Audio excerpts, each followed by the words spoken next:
Well, thank you everyone for being here today. We wanted to start off just by saying why space is important to create. Just recognize reproductive justice as a policy issue, and recognizing the importance of bodily autonomy. And also, we think the comparative perspective is particularly interesting, given the case in the U.S. Abortion has been legal. In Mexico, it's only been decriminalized since 2006 in Mexico City, and it's the only city in Latin America where that's the situation. So maybe comparing both experiences is actually very relevant and can add a lot to the discussion. And well, we have Daniela and Oriana from Fondo MARIA. Oriana is the executive director for Balance. Daniela is program officer for Fondo MARIA. Fondo MARIA is the only abortion fund in Latin America and the Caribbean.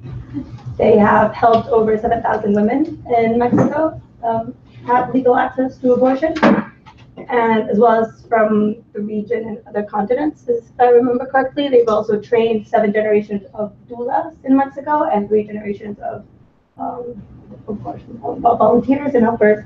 And I'm very proud of what they do in their work, so I'm glad they can be here with us today. And, and I'm really excited to introduce to you the National Network of Abortion Funds.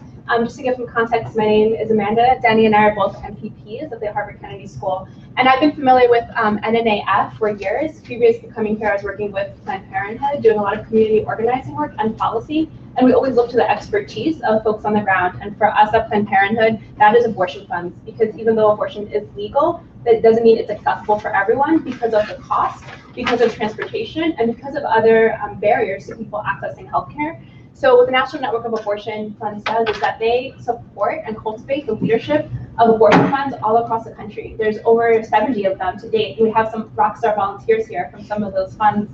And what they do at their core mission is connect reproductive justice to economic justice. And so as a fund, they fundraise in order to cover costs for people who need to access abortion, but might not be able to afford it.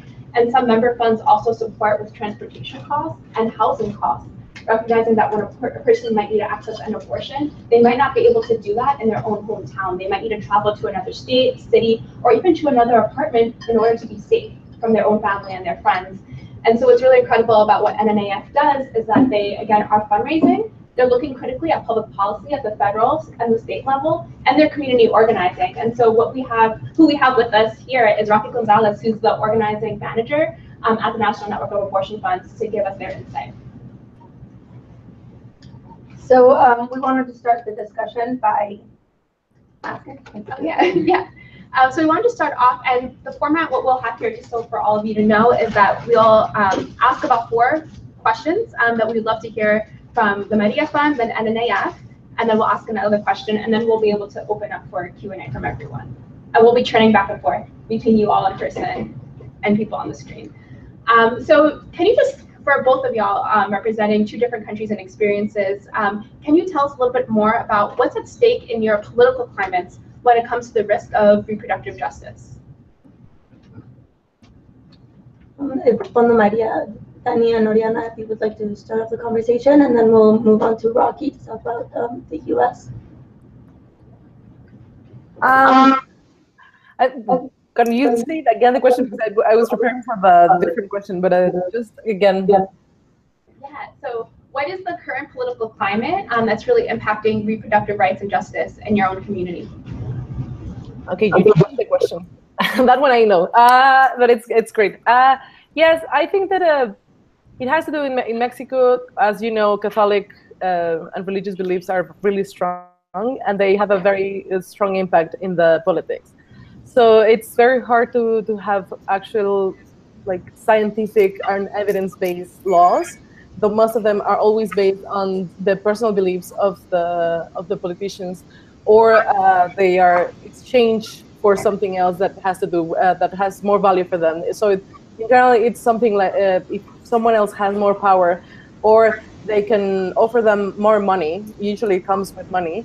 They will immediately exchange anything that has to do with reproductive justice, and go with the right wing on that matter. So it's a lot of corruption, it's a lot of religious beliefs, and it's also, I think that's a lack of, I don't know how to say it, but like governance from people, because we don't necessarily, we don't have enough information, we don't have necessarily all the tools that we need to make them accountable for their actions. And people in general don't have a lot of information or don't believe strongly about reproductive justice either. So that's some kind of an imbalance there. I think that laws can go both ways. Laws can change the context and make people more open about abortion. That's what happened in Mexico City. So the law changed before the society changed. So it was something that the law pushed the rest of the society to move forward and think openly about abortion, how women should be able to decide over their reproductive capacity. But also, it can also go the other way, which is the normal way of thinking. So you can have this, how did you say, plebiscite? No, referendum to see how people think, and then you can change the law. But in terms of these things that are rights or that are going to affect people that are most marginalized, because at the end in Mexico, it's not about having an abortion and then you will die immediately. It's people who have resources will be able to have an abortion that it's quality and that it's, I mean, it's going to be super expensive. So it's only for people that is going to be able to afford it. And before the Mexico City law, women used to travel to the US to get those kind of abortions, but also in the States, there are many clinics and physicians that could provide such care, but with a very high cost. So it's, so these kind of things makes you see that it's not only having this law is to protect the most vulnerable women and the people that have the most vulnerable situations in terms of violence, in terms of lack of resources, and in terms of even having information and knowledge about their own body in general. And because we have also a health sector that it's free and it's a public services, that allows us having the law that allows women to have abortions allows to have free abortions. So we don't have to have that cost added. For women that don't have the resources, they can just simply go to a free clinic. And it's going to be quality service in terms of, I mean, at least in terms of medically, it's going to be quality services. Not necessarily in terms of the stigma, but that is not even happening in the private facilities either. There's a stigma everywhere here in Mexico still. But at least in Mexico City, you can talk openly. So I think that's one of the things that we need to think about, how these kind of laws shouldn't go through referendums. These kind of laws should help people to broaden their scope and to be able to protect women's lives in general. And I'm not talking about life or death, but life as a whole thing, that women should be able to decide freely about everything that has to do with how she's going to live her life. And I also would like to just to remind that we here in Mexico, there will be federal and local elections in next year. So right now we have like there's no defining agendas, and the right wing and the left wing parties are all far away from acknowledging reproductive justice like as a problem that should be seen and in the elections and in you know in society. So I think that also leave us with a context that people think there are other important issues like economy or I don't know, other issues, and reproductive justice is not in the center of the agenda for the upcoming elections.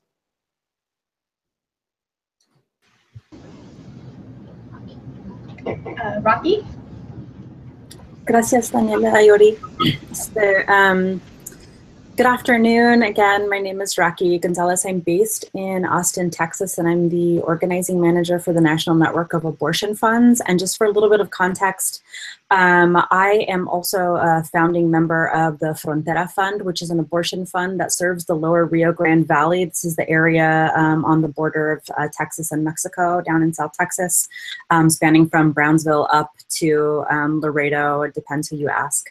And it's through my work funding abortions that I came to work with the National Network of Abortion Funds. So most of my particular expertise until recently coming onto the National has been local in terms of Frontera Fund. So yeah, just for a little bit of context here in the US, I could say that there is a huge overlap with what Oriana is saying in terms of just the cultural misunderstandings of where we are with abortion access in this country. You know, we have been, especially coming onto the national, it has been really exciting to see the new approach that the National Network of Abortion Funds is taking in this work. We have about 3 years under our belt with like new leadership. Yamani Anandez, who is the executive director of the National Network of Abortion Funds, is the first woman of color to be at the helm of this organization, and she has brought intersectionality and reproductive justice, economic and racial justice to the center of our work. So we are in year 1 of our theory of change, centering racial and economic justice, and we're holding a lot of plates, right? So in the U.S., a couple in terms of policy, one of the big things that we are consistently campaigning on is ending the Hyde Amendment. So the Hyde Amendment prevents us from having, you know, state support with abortion. However, we do have a couple of wins this year. I think it was this year, earlier this year, the Illinois governor, who is actually a very Republican representative, passed a bill that would allow folks to access abortion through Medicaid and state support. So that's really huge. It's the first state to sort of come out and make laws that sort of reject the Hyde Amendment. So we're really excited about that, and about legislation in Oregon as well. In terms of culturally, it's hard to say, you know, for someone, I've been doing this work for 7 or 8 years at this point, specifically abortion access work. And it's hard to, you know, talk to my mom and hear stories of the way that abortion access was when she was young in the 50s and 60s, and hearing stories about, you know, back alley abortions and all of these terrible things, and to look at where we are today, and I have to ask myself, how much movement have we actually made? We're still here saying the same thing that, you know, we've been saying for decades at this point, and it sometimes can feel a little bit disheartening. However, one of the things that we are also working on in the National Network of Abortion Funds, and with all of our network funds, is cultural shift campaigns. So we have a cultural campaign called Heart to Heart, which is going to be relaunching this February. And this is basically a push to get people to have heart-to-heart conversations. It's not a big public thing. We're asking people to talk with folks about abortion, and we're providing toolkits so that there are talking points, there are sort of like you know, ways in which to steer a conversation into a positive, hopefully, like, cultural shift in the way that people think about abortion. And one of the first steps, I think, towards ending abortion stigma is going to be just opening up and talking about it. And for where we are in terms of like a country as a superpower, right? We're really behind in this cultural way. One of the other big things that we need to be paying attention to is how are we supporting people who are in med school to become abortion providers? One of the things that we're looking at is a very small pool of people who are training to be abortion providers. So if you can imagine, you're a young med student and you're going into med school and you're choosing what your path is going to be, and you're thinking about your practice and your residency and all of this. What are we doing inside of those systems to encourage young people to become abortion providers? Because abortion providers are quickly becoming an endangered species. you know, so that's one of the things as well. And I look at, you know, the cultural agenda and the policy agenda of this country, and I feel like we can use the measure of abortion access the way that we measure healthcare. I don't know how many of you have heard, like, you know, when the poorest people have healthcare, we're going to see, you know, better health for everyone, right? So like there are these measured, like it's like a litmus, right? So if we can think about it in terms of like when we see free, unfettered access to abortion on demand without apology, we're going to see like that's going to be an indicator of how well the rest of this country is doing, and how well the healthcare system is doing in terms of providing healthy and sustainable care for folks who need it. When we're talking about reproductive justice in the U.S. too, we're looking at ending, you know, welfare caps and things like that. So a lot of states, I don't know how it is where you are exactly, but here in the South, we have a lot of state legislation that will actually cap the number of children that you can have in order to maintain your welfare benefits. Here in Texas, we have fought a couple of battles against legislation that keeps pregnant, incarcerated mothers in shackles during birth. You know, we're talking about people's ability to decide when to have families, if to have families, what their families look like, how their families are parented. And all of those things, I think, have to start with the cultural shift. So I feel like we can talk about policy and campaigns all day long, but when I think about, again, that those decades spans of how long, you know, our people have been fighting for, you know, the basic human right to decide whether or not to continue a pregnancy. You know, it's hard to say that, like, you know, policy change is going to be like, you know, we're going to win with, you know, if we just can change the laws. Like, no, we need also grassroots organizing, and we need a very strong cultural agenda that changes people's hearts as well as their minds. Thank you, Rocky. Touching on a little bit, well, you already touched down on how this affects people's lives, especially how the difference between some more vulnerable communities than others, but if you could give a little bit more of examples of what it's like in the U.S., especially under the current political climate, and how that has changed under the current administration, as well as, is there anything else we can touch on? Okay, that's it. If you could please. Yeah, thank you. It varies here depending on region, right? So like, for example, in Massachusetts, if you need an abortion and you don't have money, your state will pay for it. Your basic health benefits can cover it. Whereas if you are in Mississippi, you may need to travel if you're over 18 weeks pregnant, right? So I feel like, you know, in the South, in Texas and in the deep South, you know, we're experiencing the largest barriers to abortion.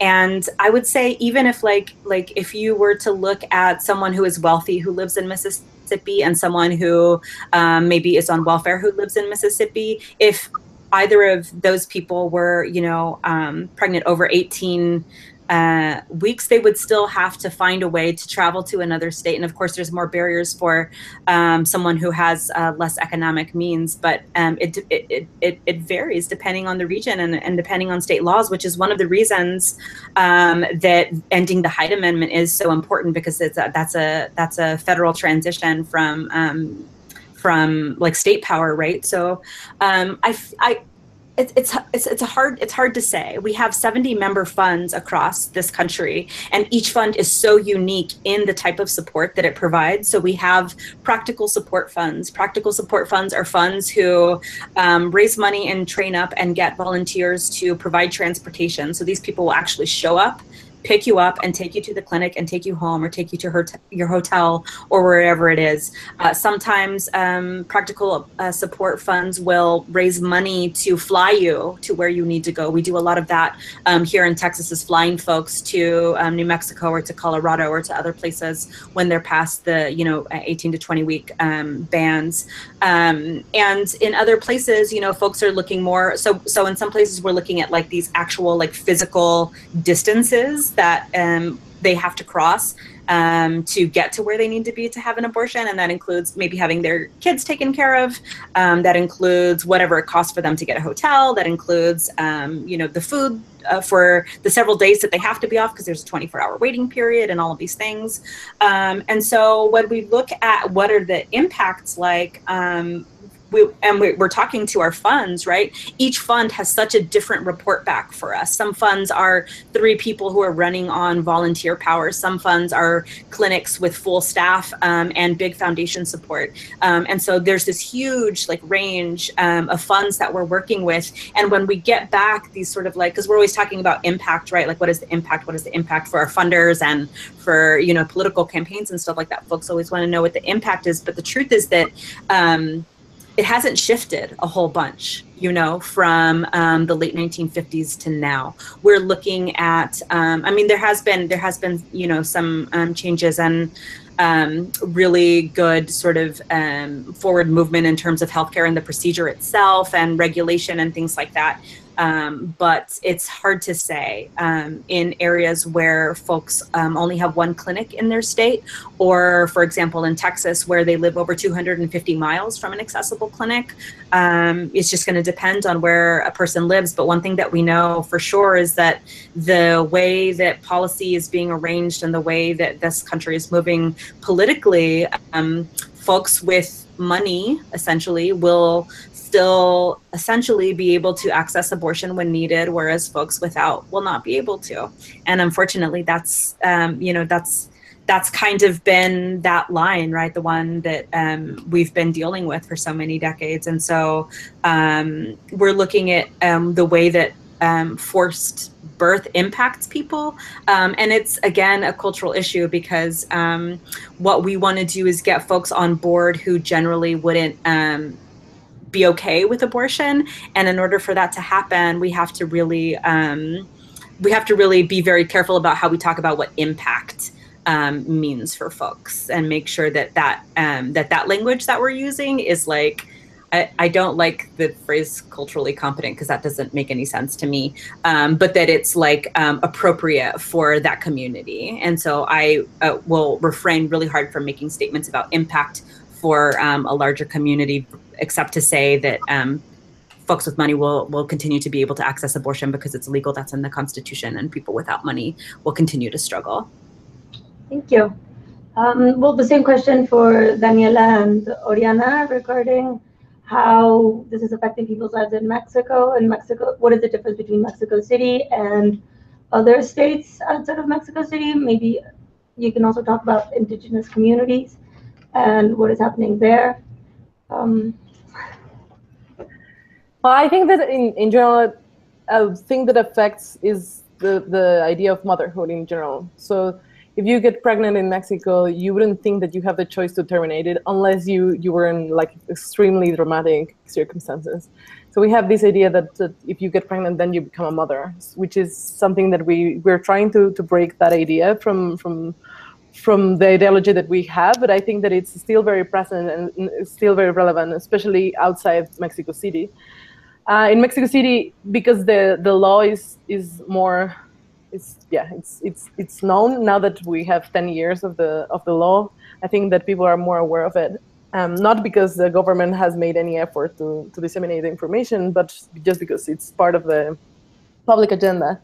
But for the rest of the country, I think that it's still something that you don't see happening. So there's these two different kind of groups. So if you are a teenager, there's because we have high rates of teenage pregnancy. If you're a teenager, then everybody would expect you to have an abortion or to do something, they would think that those would be dramatic circumstances that you would get then an abortion. And then people will push teenagers to get abortions even though they don't want to, which is something that we need to work when we receive underage people that want to have an abortion. We need to make sure that they are making the decision themselves, and it's not something that an adult is pushing on them.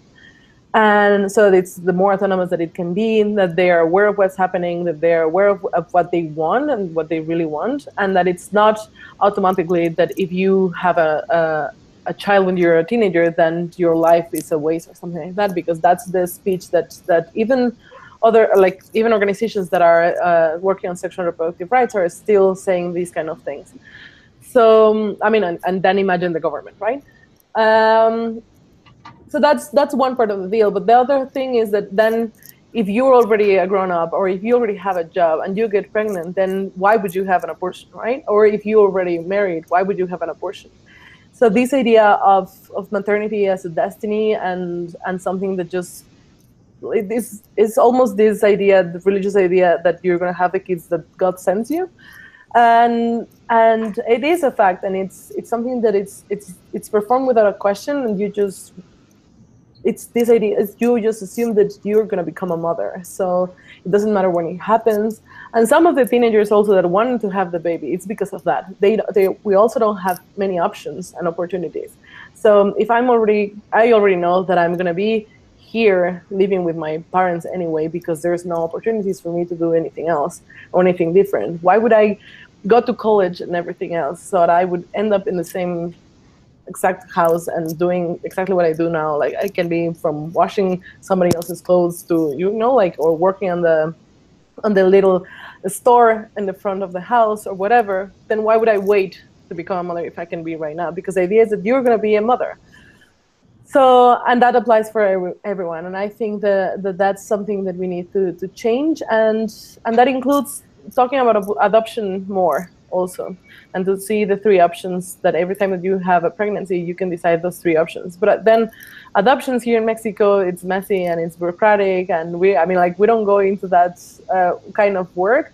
But the people that are doing that kind of work are the people that are forcing women to keep the pregnancies and not to have abortions, and then they are making business out of these adoptions. So that's, like, how can we embrace these options when the adoption option it's like violating women's rights all the time, and it's making profit out of those pregnancies, those forced pregnancies. And I think that's one of the impacts. The other impact, of course, it has to do with the lack of access to information, because in Mexico, it's a little bit different than the States in terms of we have the right to information, and then we can have information on how to have an abortion with pills and then perform it on your own. And that could be safe if you have enough information and you have, enough information and all the things that you need to have it. So the amount correct, the precise medicine that you need, etc. If you have that, then you will have a safe abortion. But if you don't have that and you don't have resources and you don't know that you can come to Mexico City, or you think that Mexico City is too far away, because it is, you cannot travel because you're in charge of your family, on all these other barriers that go beyond the financial, then the options are unsafe abortions. And that's a direct impact on women's health and lives, as we know. But also the stigma that I was talking about. So even when you have access to the information or to the services that you can get a safe abortion, it's only safe medically because people have these ideas that are going to push on you on how are you, what kind of character you are because you're having an abortion. And they tell you that you shouldn't come back. Even the private clinics tell them, I don't want to see you again here. So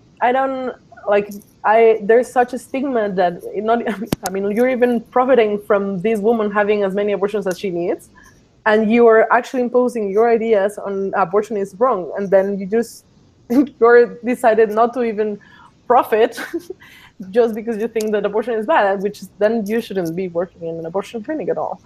But that's what is happening, and I think that it's bad because it affects how women perceive themselves, and I think that also is present in some of the messages from the pro-choice or the reproductive justice or the feminist movement in Mexico. I think feminist movement would be more accurate than the other two. So the feminist movement sometimes wants to, some of the strategies to reach out to more conservative or less progressive people are to say that we all know that abortion is wrong and it should be rare, which for us and the Maria Fund is something that women should never hear. Women that are having, women in general, because many of us will face that decision.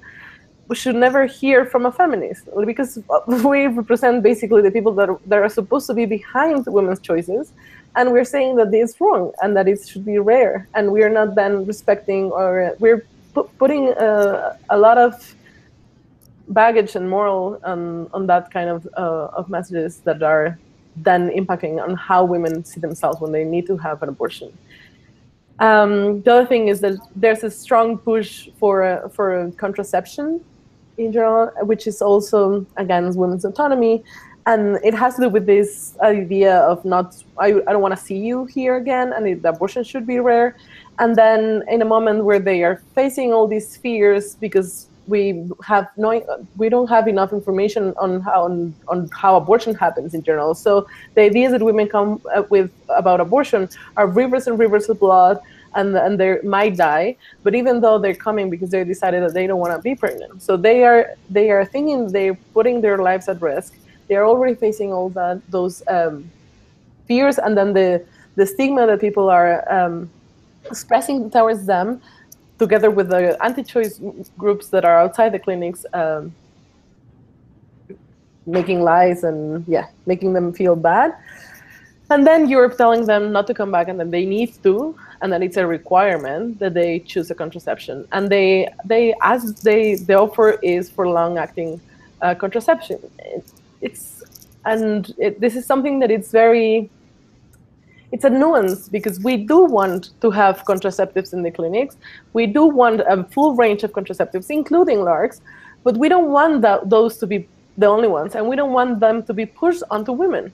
We need to find a framework that would be more women-oriented. And I think from that, I'm being fascinated with the Jane Fund from Illinois, and I think that's something that somehow we didn't learn from them, is this idea that it should be a women-centered services. Like, how can we make it more women-centered so that women know all the information, women are free to decide everything that they can decide, and women know all the risks, like assuming that we are adults and we are grown-ups. And I think that all of this has to do with that idea that we need somebody else to take the decisions for us instead of ourselves. And this has to do with not trusting in women. Thank you, Oriana. Yes, I also want to say that, as well as Rocky said, I think in Mexico too, there are differences between different contexts. And of course, as Oriana was saying, the Mexico City law that passed since 2007, of course, that it helped to bring more safe and legal abortions to Mexican women, but also it deepened the gaps between Mexico City and the state. So here in Mexico City, we have that, and in other states, Mexico as a federation, each Mexican state has its own regulations for abortion. So it's not completely forbidden, but it's heavily restricted in practice. So to access those legal abortions in the States, it's almost impossible. So those kind of information gaps that Oriana was talking, I think that in the States are growing, because we have all this narrative that abortion is not legal in Mexico. So women don't necessarily know that they have this legal causes in the States, or even know that the Mexico City is going. So that I think that the gap between Mexico City and the state, it's a large one. But also what Oriana was saying, that women from Puebla or Querétaro or state of Mexico that are nearby have more chance of knowing about the Mexico City's law, and what we have known is that because they know it's near, they see more possible to come. So women from like states like Yucatan or Baja California that are really far away, they don't even if they know about the Mexico City's law, they don't even think it's possible to come. And also, I think that the Maria Fund is the only abortion fund working on Mexico. So we have to work with those differences.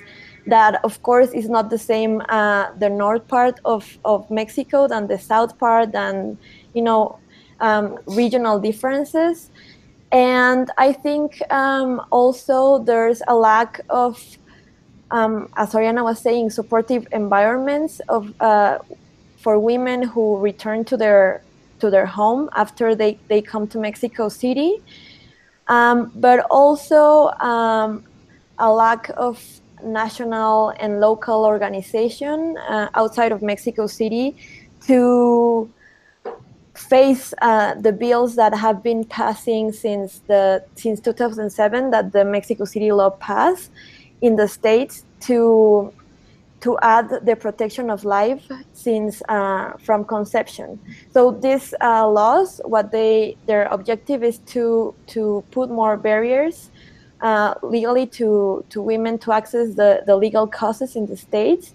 So we have now 18 of the 32 states in Mexico that have this kind of reforms, and what they do is changing the narrative to be a even tougher one against abortion, but also to criminalize women who are the most vulnerable. So they are women who are indigenous, who are Spanish speaking, who doesn't have access to Social Security, to healthcare, to all these kinds of, to lawyers, to defend themselves, and even they are being prosecuted for miscarriage. So I think that's also a thing that has been passing in Mexico, and that has affected specifically indigenous women, or women who doesn't have economic or social networks to defend themselves from these accusations and injustice. Wow.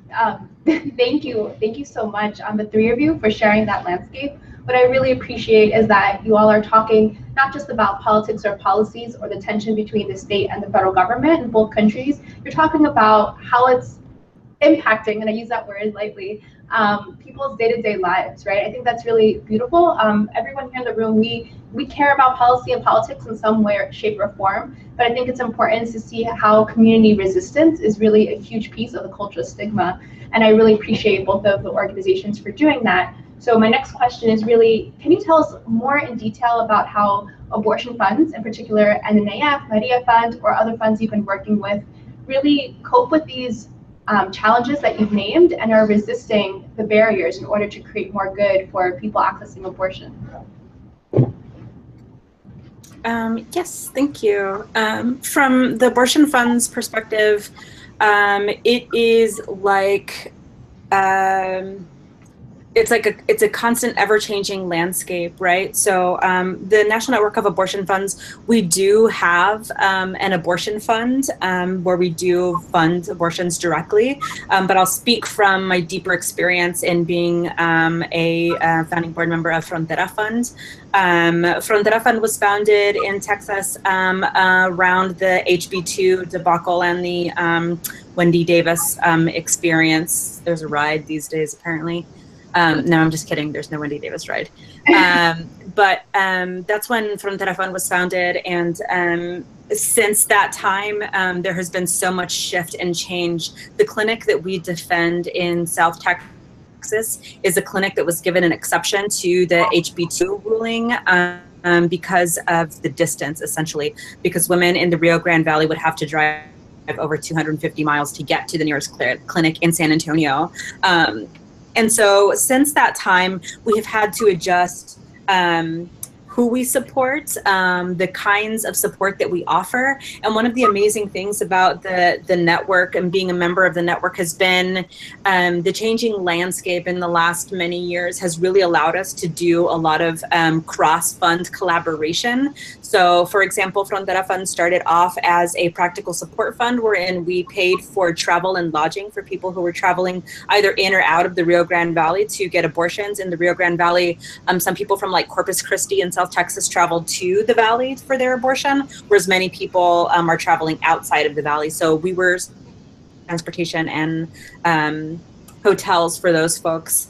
And then we saw this huge surge in with very little promotion in our hotline. So we didn't do a lot of promotion, and we're trying to keep it sort of low key. We didn't want any folks, the antis who do protesting down at the clinic down there are pretty aggressive, and it's unsafe to just be sort of openly like, I'm a pro-abortion person all the time. So we didn't do a whole lot of promotion for our line. We gave our information to the clinics when we opened up, and a few other like, sort of strategic partners in healthcare. Last year, we saw a huge increase in the amount of undocumented minors that were calling our line. And it created this huge need for us to shift the way in which we were funding. So all of a sudden, all our hotline was bombarded with calls from minor and undocumented folks. And we said, well, like, what are we gonna, we're not gonna tell everybody, no, we don't do that. We don't, like, that's not something that we do. We really had to say, okay, this is the call that we're getting. This is what the community here that we're like saying that we're serving is in need of, and it's like glaringly obvious. So what are we going to do? And we shifted our funding structure to be able to support these people. And what we looked at when we were talking about like how do we like center like an intersectional approach and how do we do this in the right way, we talked with all of our other funds in Texas and some in the South and outside of our region.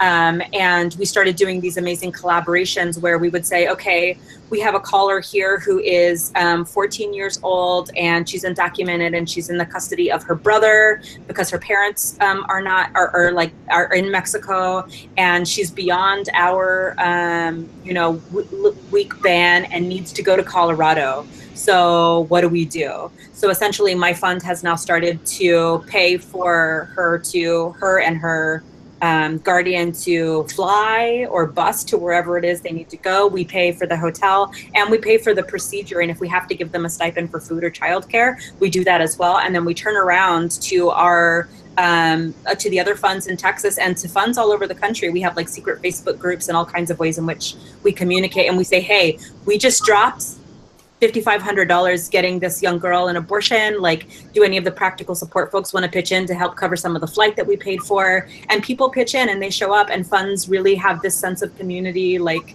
they show up for one another in these changing times. And so many funds have changed not only the way that they fund, like Frontera Fund did, but actually we took a page from someone else's book in that process. But they're also so adaptable, and it's part of the like essence of holding an abortion fund. It's knowing that things are not stable. It's knowing that needs will come up that you may not be able to cover. And it's knowing that you have to depend on this network and this sort of like community that we have to be able to get folks the support they need. And it's also just knowing that you're not going to be able to help 100% of the people all the time.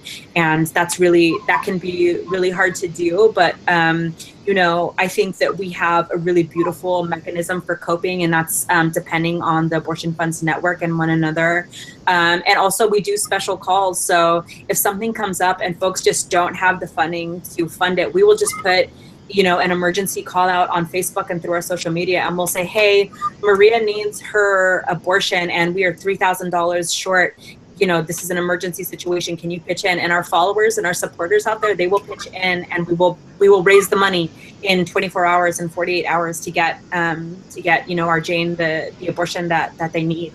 And so, you know, I think the adaptability there is just sort of part of what it means to be in abortion funding work. And I will say too that as we are becoming more sort of accustomed to a larger spectrum of gender politic in our community and in our movement, that there's adjustability around that too. You know, people are taking into account the way in which folks identify, and that you know, not just women need abortions. And so that's been a huge, I think, victory inside of the abortion funding movement as well. And so many other ways. I know that we have little time, so I'm going to leave it there.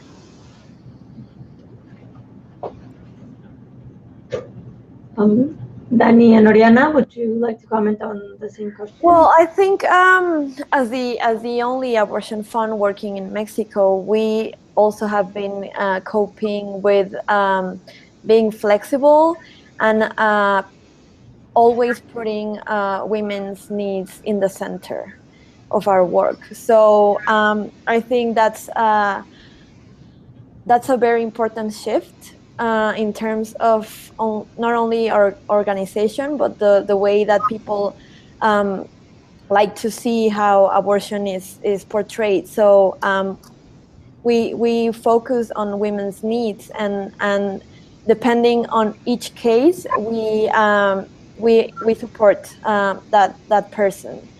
And also, I think that we've been working in decentralizing the work from Mexico City and moving it to other states. So since last year, we've been trying to reach activists and feminists and young feminist advocates who are working in all regions of Mexico, and we have been trying to work with them to have a political and social backup for them, so that they can do whatever they have to do in their own context, always knowing that they are the experts of each state, and we are working in Mexico City and from Mexico City.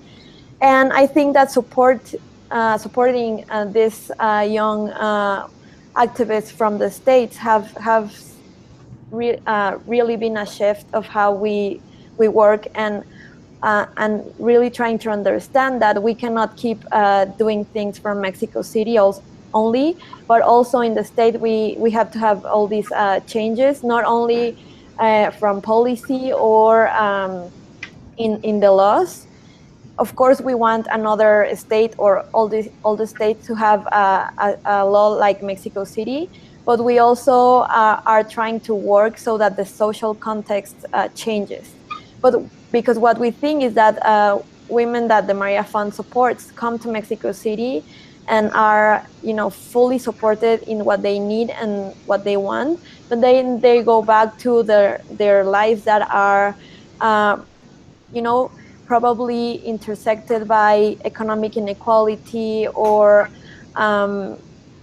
ethnic or racial discrimination or violence or age discrimination or all these kind of things. So we also, I think that we have to change what happens outside of Mexico City, and also giving a more reproductive justice approach to our work, and not only women's rights or sexual and reproductive right approach. So being able to understand that abortion access is part of democracy and part of you know, of all these issues that we're always told that are only women's issues, and it's a human right issue. And I also wanted to say that this is not something that the Maria Fund does directly, but as Oriana was saying, the access to the abortion pills, to misoprostol, is free access in pharmacies here in Mexico, in all the country. So there's also a lot of people, a lot of feminists, of activists, of young women who are doing their own activities and work to bring abortion access in their states with the medical abortion. And that's a work that I think that it's really valuable, because I think that us as feminists and as a reproductive justice advocates, we're not waiting for the laws or the policies to come and give us what we know we deserve, but we are actually taking and putting our hands and work to do it.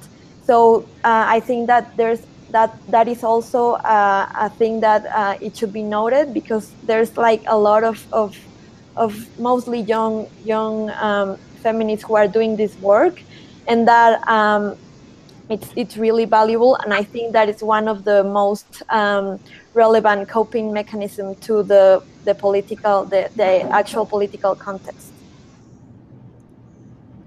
Wow, thank you so much, Daniela. It's very inspiring. And I don't know if Oriana would like to add something else, or we can. I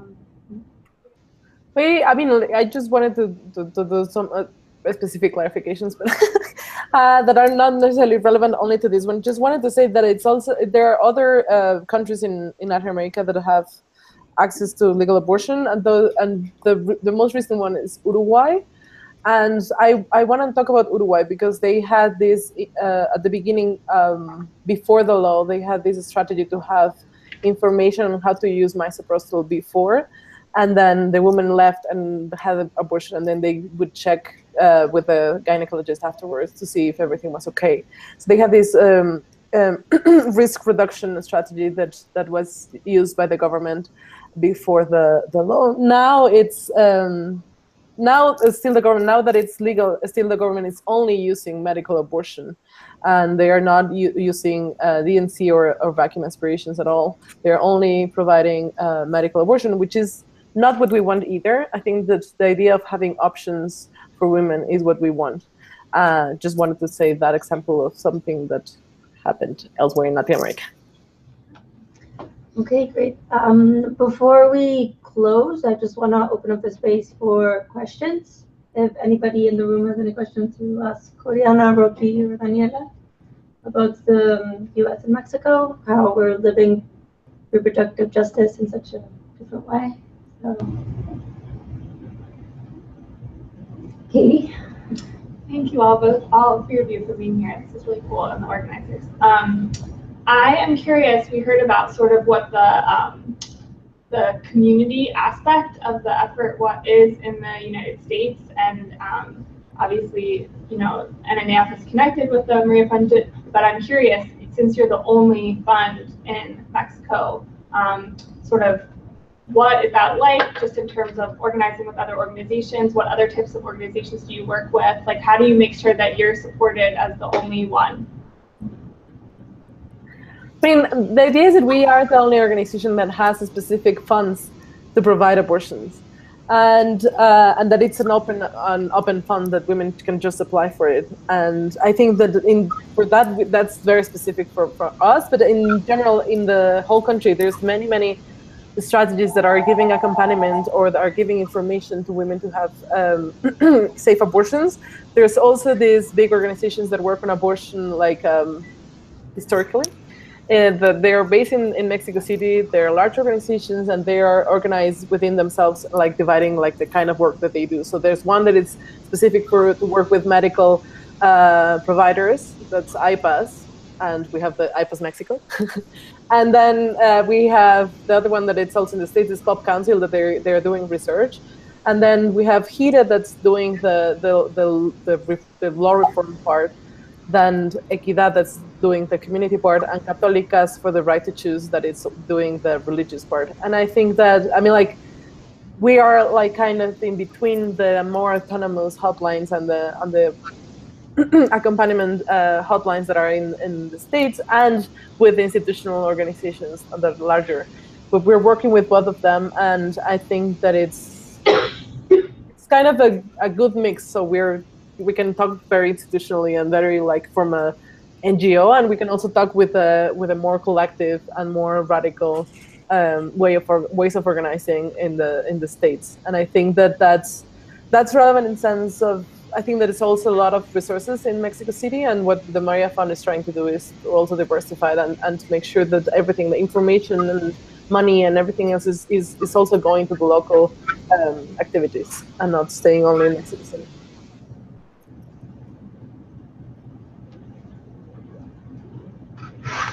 Okay, so to sort of close the event, close the conversation, I want to ask you more about what you think we can do to advance reproductive justice in the future in the U.S. as well in Mexico. Whoever would like to start off.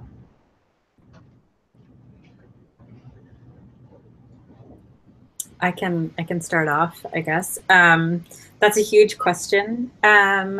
I will just share that from my perspective as an organizer. Mostly, like, first and foremost, I have been an organizer for over a decade now. I worked in labor justice for a long time before I started doing reproductive justice work. And so my, I guess, political framing around what reproductive justice looks like comes through my experience as an organizer. And I would say that at least for abortion access, one of the things that has damaged us that I would encourage people not to continue to do in service of reproductive justice would be to get into you know, conversations with folks who may not be in agreement with you about abortion in a way that is not going to bring them to the table, right? I would encourage you to sign up for a heart-to-heart toolkit. It's free, and it just teaches you how to have conversations about abortions. I would say, you know, one of the things that has hurt our movement is that in abortion funding in the States has historically been led and constructed by white women and the second wave, and a part of the remnant of that cultural politic has been to discuss this sort of arbitrary line of when life does or doesn't begin, which has fed, I think, right into, you know, a conservative desire to, you know, sort of regulate things in this way around weeks and around what life does or doesn't mean. And so, yeah, I would just say have conversations with people about abortion. Learn how to talk about abortion. When you know how to talk about abortion, you're going to find that you are going to be better equipped to talk about other reproductive justice issues. Abortion is only a small piece of what it means to have reproductive justice, but it is one of the more difficult and sort of, you know, stigma-filled pieces of reproductive justice. And if there's any abortion fund work happening in your area, and I know that there is the Emma Fund will be having their annual bowl-a-thon recruitment process starting soon, probably in January.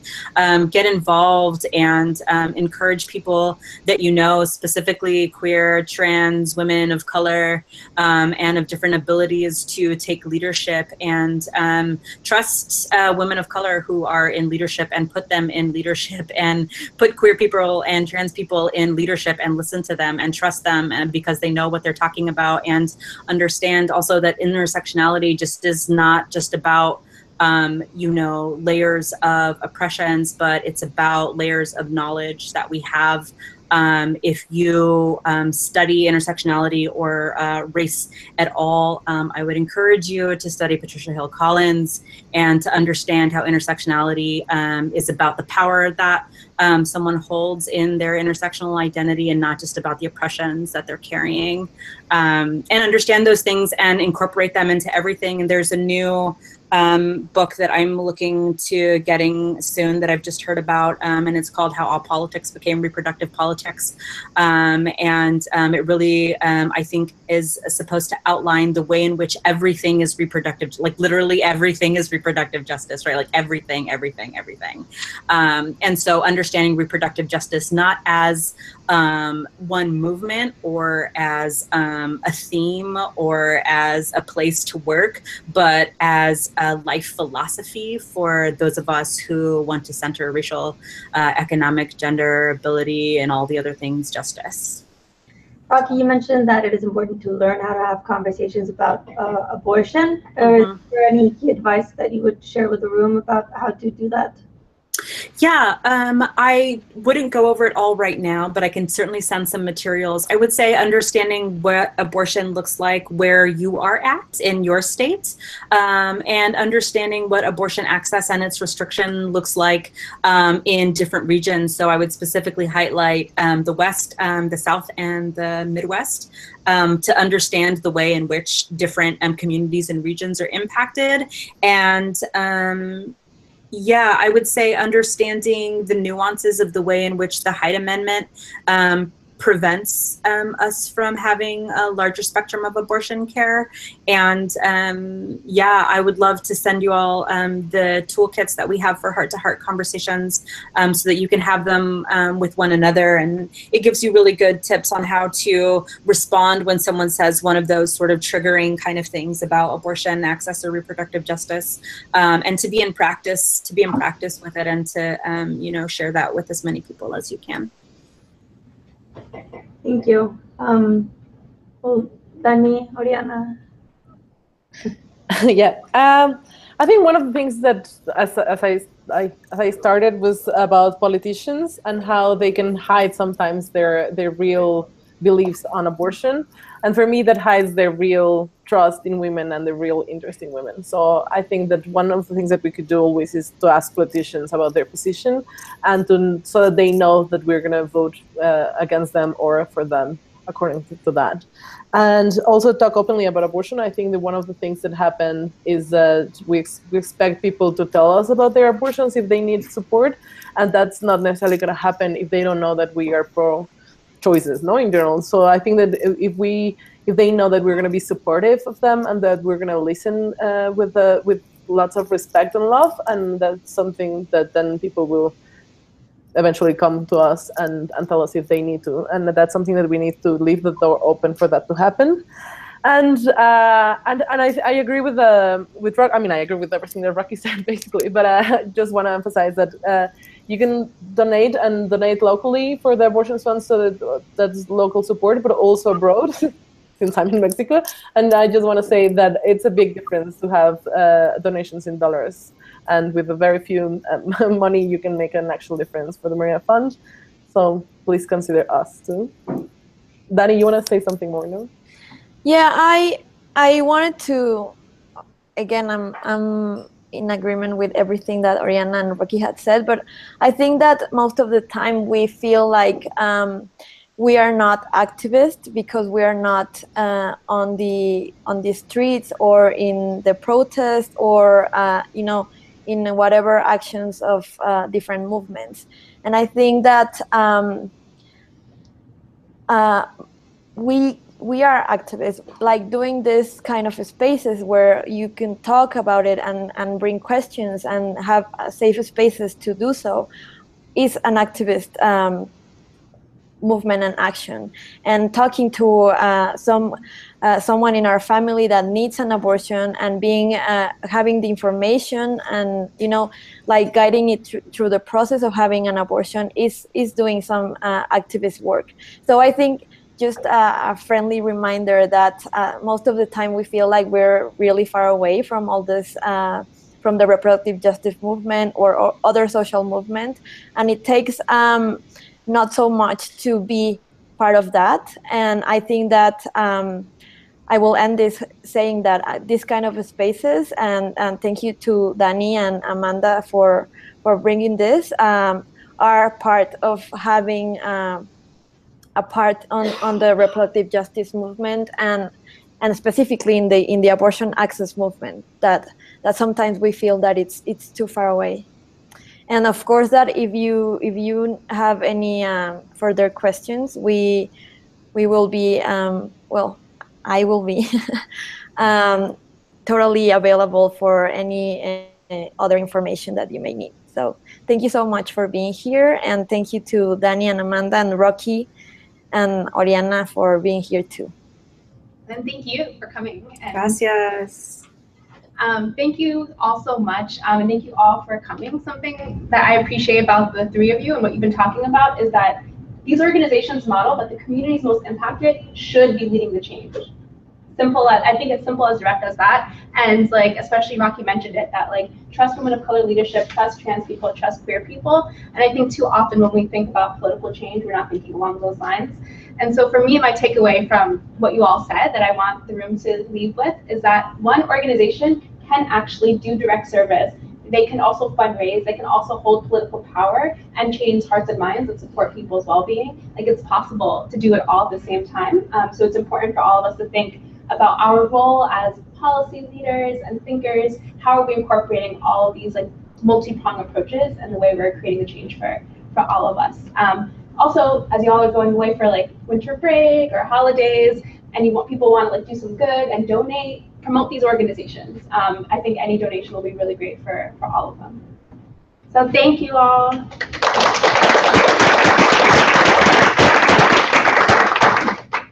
Thank you. Thank you very much. Thank you. Gracias.